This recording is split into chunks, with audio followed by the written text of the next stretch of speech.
Hey there everybody, it's ShadwSonic, bringing a bonus episode for both my Let's Play and AerosolLP's Let's Play of Kirby 64. I'm saying both because initially I'm going to have this part unlisted with the link coming from his final part of his Let's Play, but then whenever I get around to Let's Playing this game myself, I'll make it public once I've finished uploading the last normal part. Anyway, the subject of this bonus episode is the enemy info. Now, as I know that he mentioned at some point in the Let's Play, thanks to my letting him know,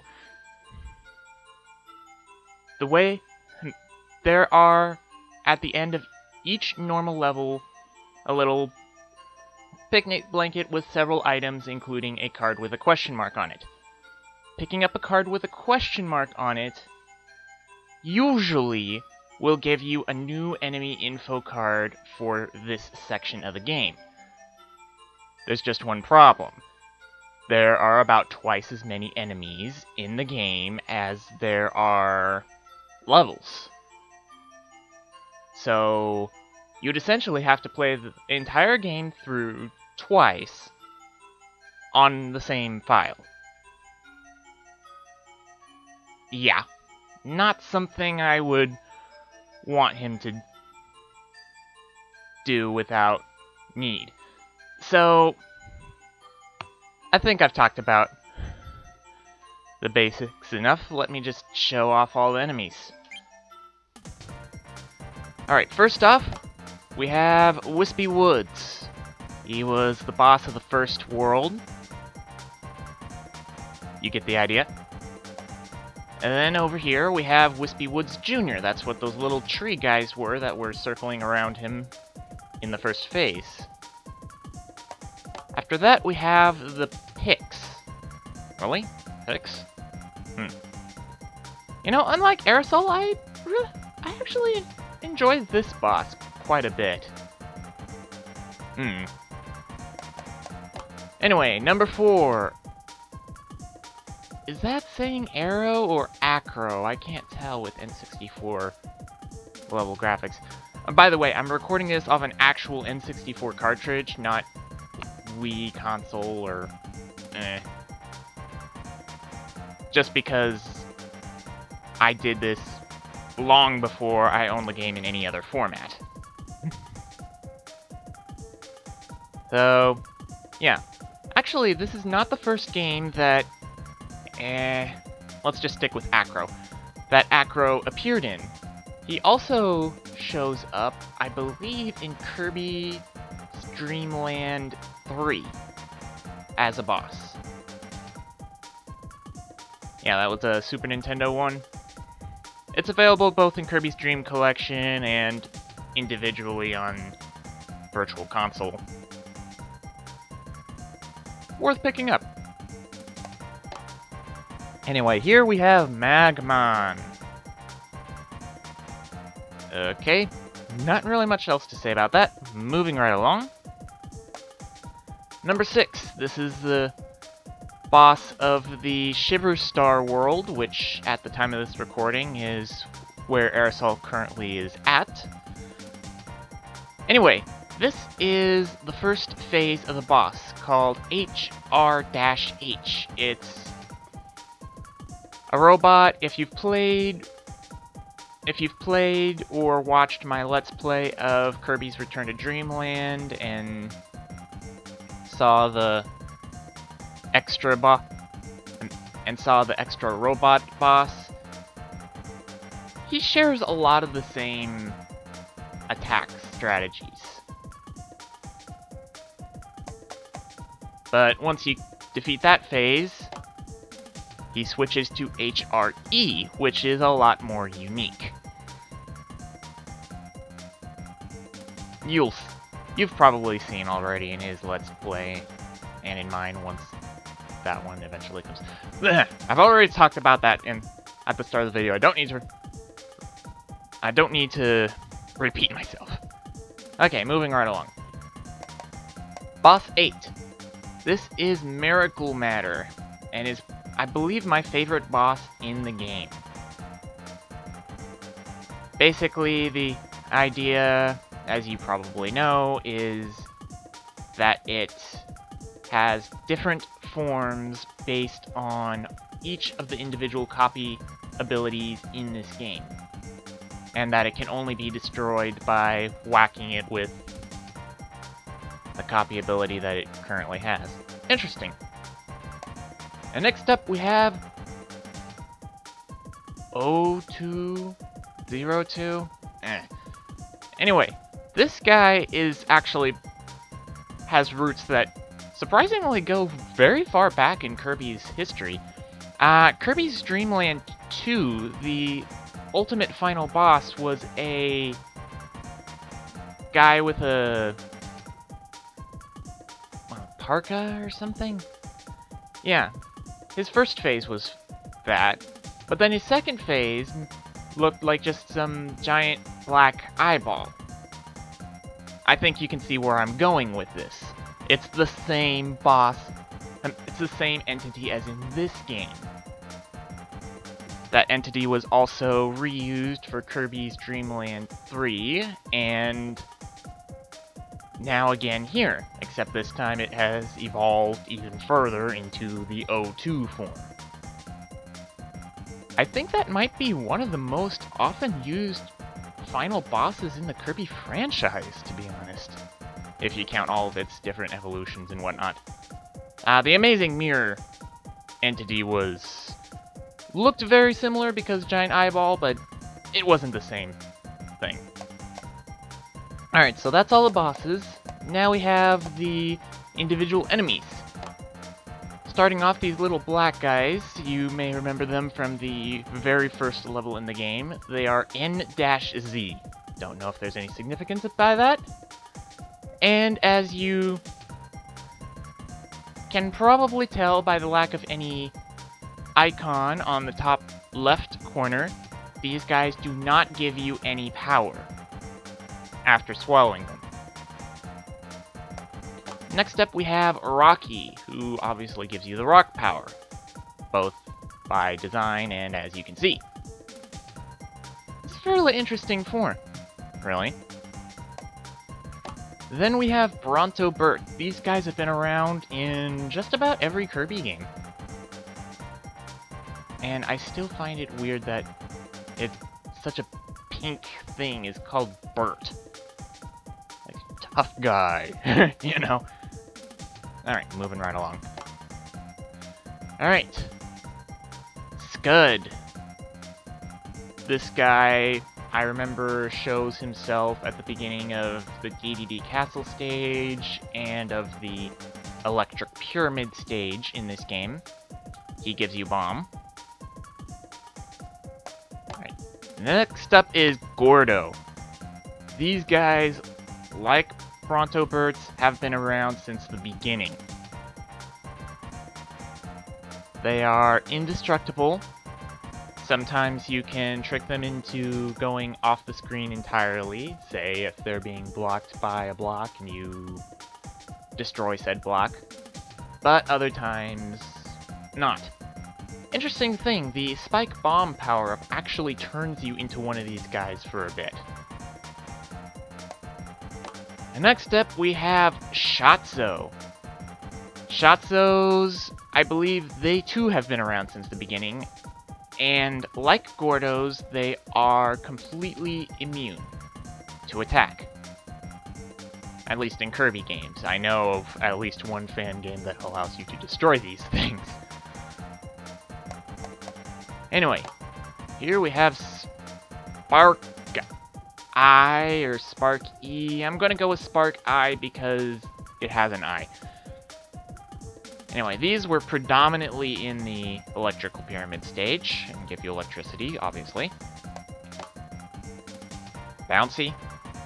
Really, that was the best name they could come up with for this enemy. I'm actually not quite sure where these guys originated. Part of me wants to say Kirby's Dream Land 3, part of me wants to say here.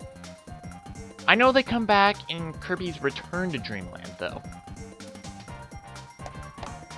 And Glunk, really? These are another enemy that have been around since the beginning, I know, but Glunk? Okay. Alright. Slushy. I would have guessed Flotsam or Jetsam, but those were enemy names in Donkey Kong Country 2, and I guess I didn't want to repeat it. Ah, Chili. He's been around for quite a while. This guy, however, not so much. Propeller. Why the heck you'd think he would give you ice power? Other than him normally being in ice level, I'm not sure.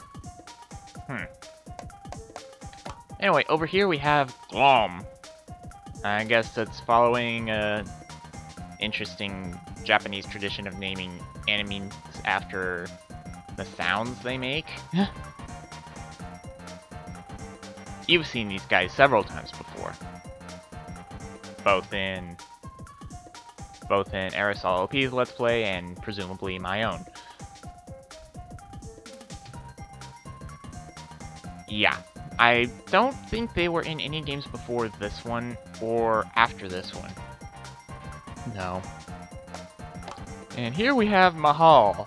These guys are kind of sneaky because when they're in their pits, they don't really look like they're there, which leads to me running into them.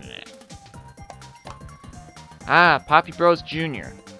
Interesting thing about these guys.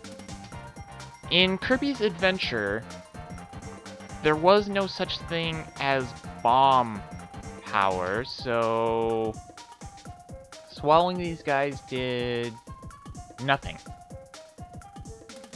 Well, actually there was a crash power, but that's different.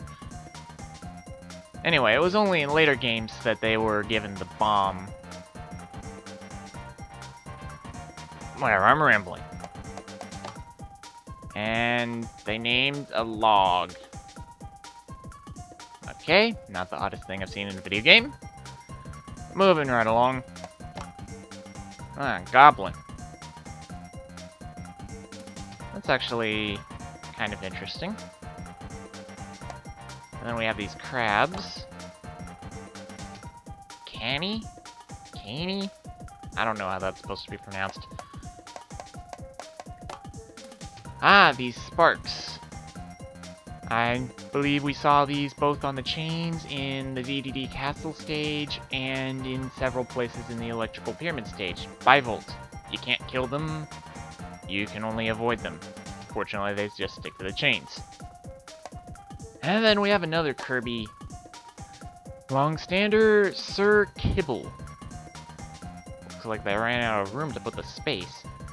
Yeah, Sir Kibble in every game that has had powers, meaning not the original Kirby's Dream Land, has given you the cutter power. Pretty interesting. And next up we have Gabon. Basically this game's version of Cappies. To be honest. You try sucking them up, it just sucks up the skull, the little thing underneath freaks out. Yeah. Anyway, these dark, fuzzy spider things are called Marials. Alright. And these are called I-Cubed. Okay, get it? Because I-Cube has an I and it's cube. Whatever. Anyway, the 33's Snippers, I thought they were going to be called Snapjaws or something. Like that. Whatever. Anyway. Oh! Blowfish. Of course, because it blows up. Yeah, these guys give you bomb power.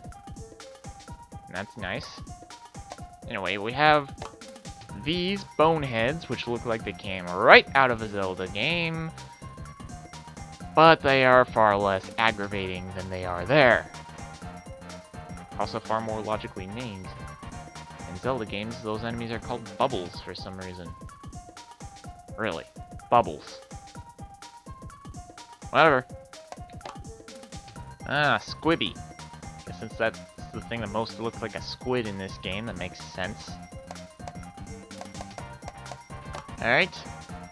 Bobo over here, just literally a walking flame. And...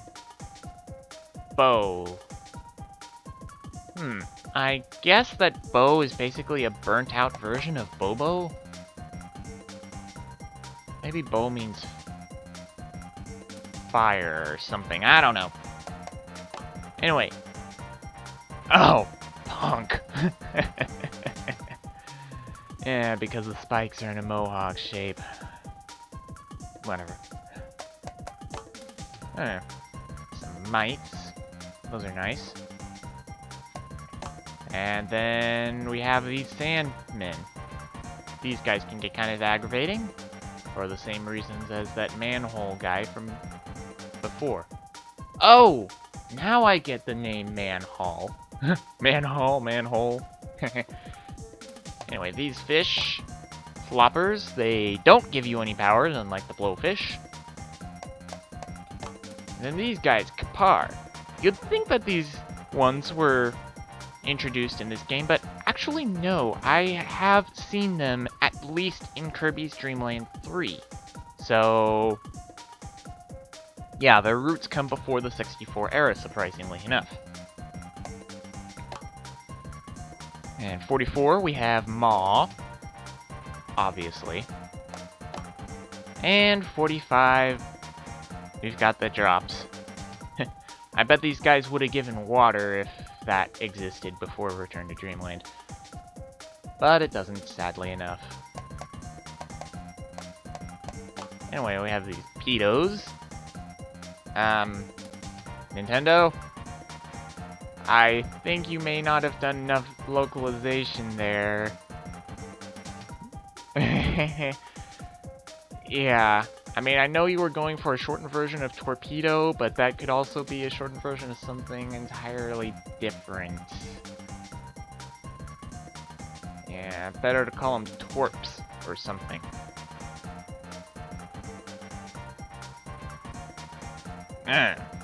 Anyway, these guys give bomb power. And then we have these ghost things, news. You can't kill them, no matter what. Fortunately, they're not that dangerous either. Unless, of course, they manage to cut you off with their flame attacks when getting that one crystal, but... Anyway, these guys, Ticks. These also originated in Kirby's Dream Land 3. If not earlier. My memories of games before this one are not that good, since I didn't play any of them except for Superstar prior to getting the Dream Collection.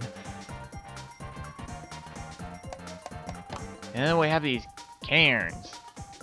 Now that might sound like an odd name, but actually a cairn is a thing that involves setting stones up that looks surprisingly like that guy. He's not springs, he's like 3 stones stacked up on top of each other. Interesting. Oh, Pompeii. Of course, because he's the one that shoots the rocks out of his head.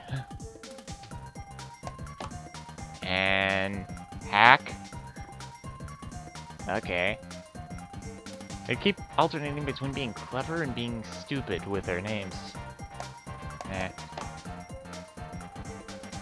Anyway, this bird is called a burnus.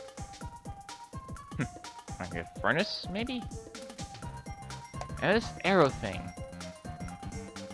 Oh, that's what it's supposed to be. Fishbone.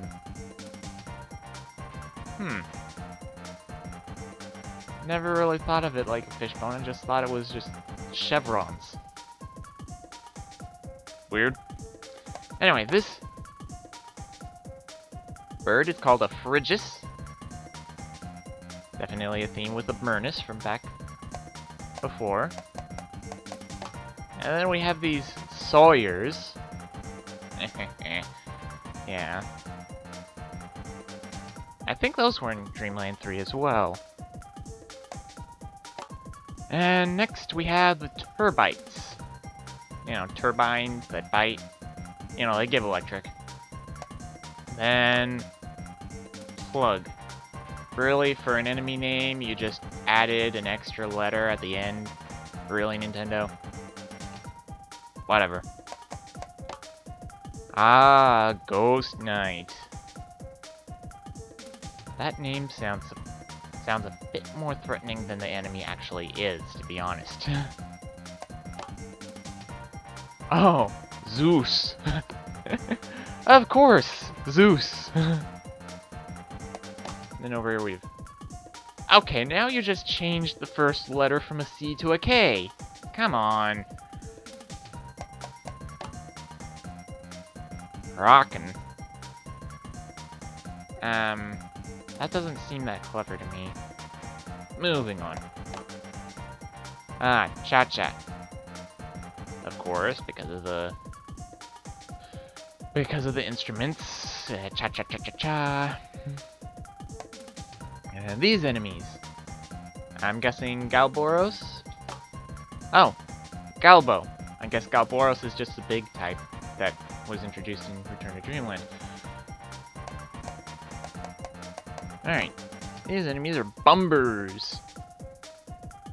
I guess they didn't want any Waddle Dees in this game because it would get confused with the Waddle Dee helper, and they didn't have the bright idea of giving the good Waddle Dee a bandana yet.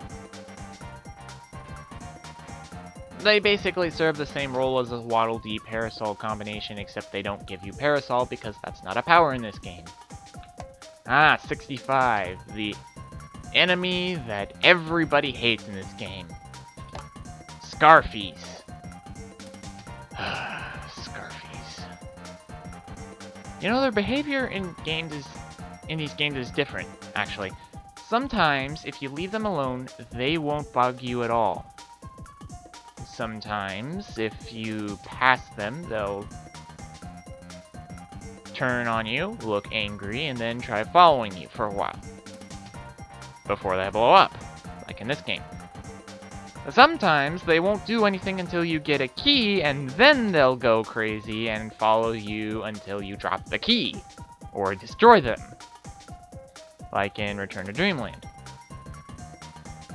In any case, though, they are aggravating. And Rough, that's an odd pronunciation.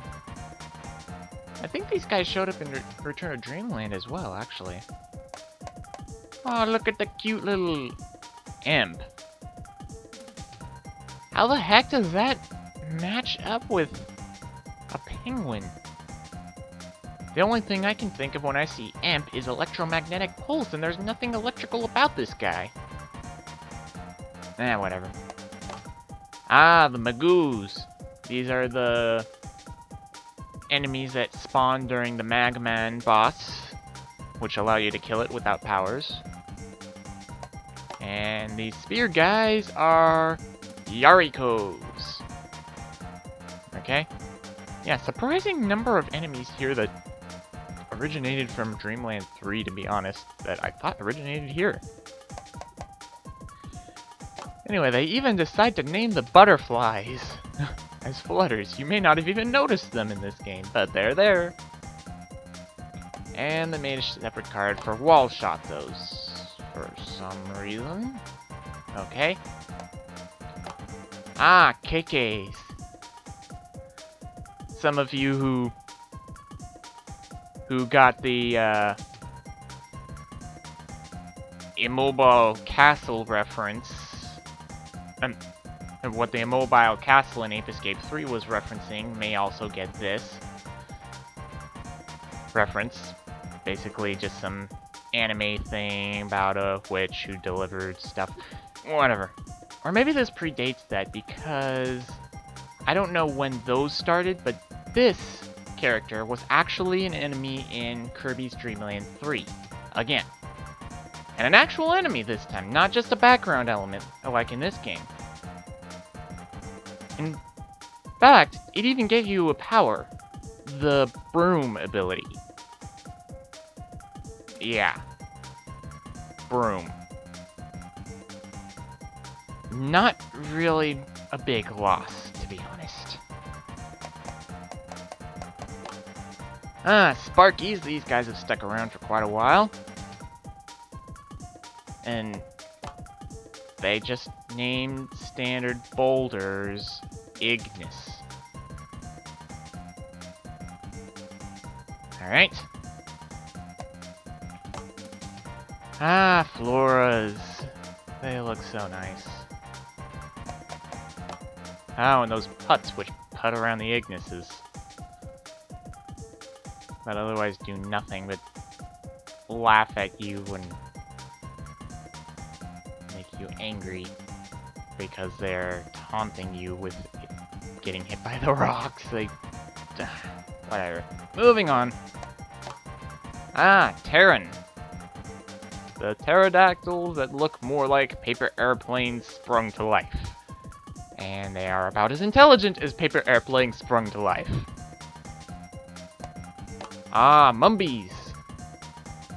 These guys basically act like Scarfies, to be honest. In most games. At least. In this game, they follow you perpetually, but they don't blow up like Scarfies. Whatever. Pupas. I always like these enemies because I like cutting their strings and watching them splat onto the floor. Am I a bad person because of that? And Mopu. That is... Where the heck did they get that name from? I thought they gave you ice power. Guess not. And finally, they even named the cannons. Zebon. Interesting tidbit in the Kirby Right Back Atcha anime. Zebon was supposed to be this rare ingredient that was a delicacy. They tried pasting a picture of Kirby right onto him in one of the many schemes to get rid of Kirby because, you know, eyes looked so similar. But yeah, that's a Zebon. They don't actually show up that much because other games like using the rotating blast cannons instead. So, yeah, that is every card in the game. That's a total of 81. And if I remember correctly, there are 6 worlds, 4 normal levels apiece, 6, 12, 18, 24, minus 1 because the first world only had 3 normal levels, so 23? Wow, not even 2 times playing through this would have done the job. Well, anyway, this bonus video has dragged on a lot longer than I imagined it would. I thought it was only going to be about 10 minutes. But I'm still glad I did that. So, anyway, yeah,